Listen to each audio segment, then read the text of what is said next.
সম্মানিত দর্শক এবং শ্রোতাবৃন্দ, আমি যশোরী আপনাদের সকলকে জানাই সালামুন আলাইকুম। এই ভিডিওতে আমি হিন্দু ভাই বোনদের কাছে কিছু প্রশ্ন রাখব। যারা গাইকে মাতা মনে করেন, আমি প্রমাণ করে দেব তারা গাইকে মাতা বলে সেই মাতাকে কত কষ্ট দেন। আমি মুসলিম, আমি মুমিন, আমি রব্বানি বিধান মেনে চলি। রব্বানি বিধান মানে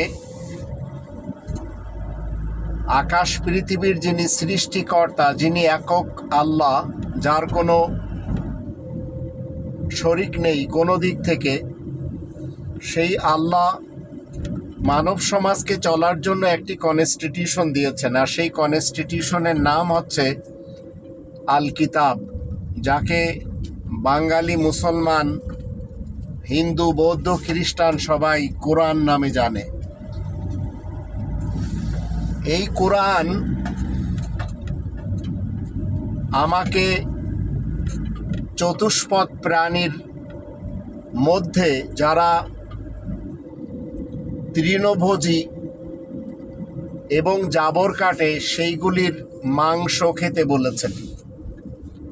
যেমন ছাগল চতুষ্পদ প্রাণী, জাবর কাটে। গরু চতুষ্পদ প্রাণী, জাবর কাটে। মহিষ চতুষ্পদ প্রাণী, জাবর কাটে। হরিণ চতুষ্পদ প্রাণী, জাবর কাটে। ভেড়া চতুষ্পদ প্রাণী, জাবর কাটে। তাই এই প্রাণীগুলির মাংস এবং দুধ আমি পান করতে পারি। যারা গাইকে মাতা বলে চলেছেন, আপনারা কোরআনের বিধান অমান্য করে গাইকে মাতা বলছেন।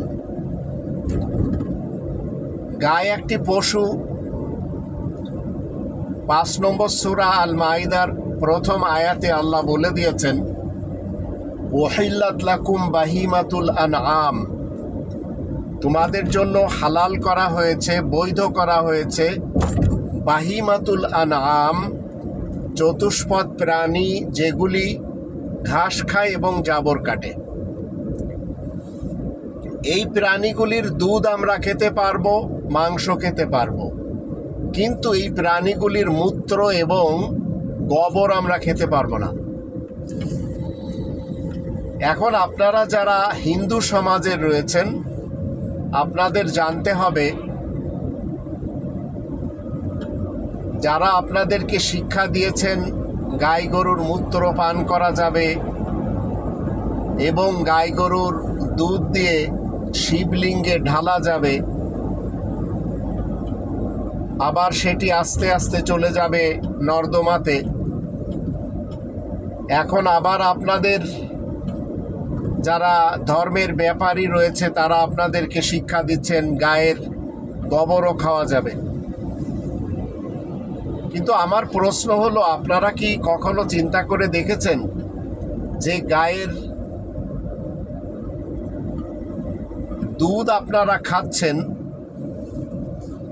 মূত্র পান করছেন, গোবরও খাচ্ছেন, কিন্তু আপনারা গায়ের দুধ পান করতে যে আপনারা গায়ের যে আসল সন্তান, আপনারা তো সন্তান না, গায়ের যে বাছুর, সেই বাছুরের হাত পা বেঁধে সেই বাছুরের অধিকার আপনারা জোরপূর্বক দহন করে নিচ্ছেন। এটি কি আপনাদের চিন্তা চেতনাতে কখনো আসে না? আবার কখনো কি আপনারা একটি গাই গরুর কাছ থেকে শুনেছেন কোনো হিন্দু ভাই বোনদেরকে একটি গাই গরু ডেকে বলেছে, এসো আমি তোমাদেরকে 5 কেজি 10 কেজি দুধ দিচ্ছি? কখনো বলেননি, কারণ এটি একটি পশু। পশু কথা বলতে জানে না। তবে আপনারা তার বাচ্চাটিকে বেঁধে দুধ দহন করে নেন। গাই কখনো আপনাদেরকে দুধ দেয় না, আপনারা গাই থেকে জোরপূর্বক দুধ দহন করে নেন এবং গায়ের বাচ্চাটাকে বেঁধে অপমান করে তারপরে দুধ নেন। কখনো আপনারা চিন্তা করেছেন যাকে আপনারা মাতা বলছেন সেই মাতার গায়ে আপনারা ইঞ্জেকশন দিচ্ছেন যেন আপনাদের মাতা দুগ্ধ বেশি দিতে পারে? আমি আপনাদেরকে জিজ্ঞেস করতে চাই, এই ধরনের কর্মকাণ্ড আপনারা গাই গরুর সাথে করছেন কেন? আমাদেরকে তো আল্লাহ রব্বুল আলামিন বৈধ বলেছেন যে গায়ের বাছুর তার যতটুকু দুধ সে পান করবে তারপরে বাকিটা আমরা খেতে পারবো। আবার বাছুর বড় হয়ে গেলে আমরা গাইকে জবাই করে খেতে পারবো যখন গাই দুধ দেওয়া কম করবে।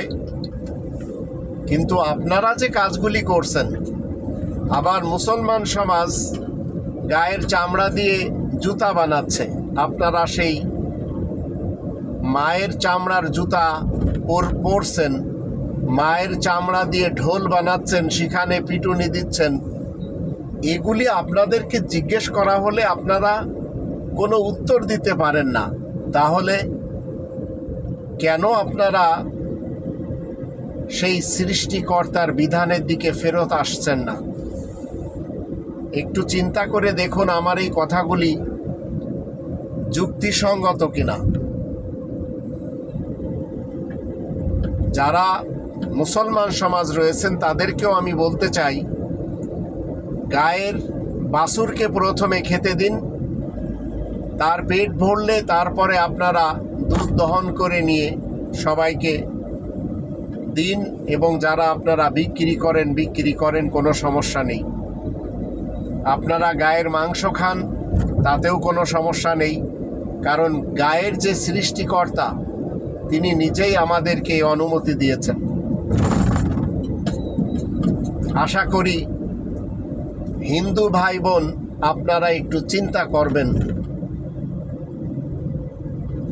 আর মুসলমান সমাজের এক অংশ যারা উটের মূত্র পান করে তাদেরকে বলবো, আপনারা যার কথা শুনে যাদের মাধ্যম দিয়ে উটের মূত্র পান করার কথা শুনে থাকেন, মনে রাখবেন এগুলি হচ্ছে ইবলিস এবং শয়তান চরিত্রের যারা ধর্মজীবী করে খায় তাদের ডেলিভারি দেওয়া কথাবার্তা, যা কোরআন বিরোধী। কারণ কোরআন আমাদেরকে পাক সাফ জিনিস খেতে বলেছে 2 নম্বর সূরা আল বাকারার 172 নম্বর আয়াত মতে। তাই যারা আপনাদেরকে ধর্মের দোহাই দিয়ে উটের মূত্র, আবার হিন্দু ভাই বোনদেরকে বলতে চাই যারা ধর্মের দোহাই দিয়ে গায়ের মূত্র পান করার কথা বলবে, মনে রাখবেন তারাই হচ্ছে এই পৃথিবীতে নিকৃষ্ট মানব, এবং এই সকল নিকৃষ্ট মানুষদেরকে একপাশে রেখে আসুন আমরা সত্যভাবে জীবন পরিচালনা করি। আল্লাহ আমাদের সেই তৌফিক দান করুন।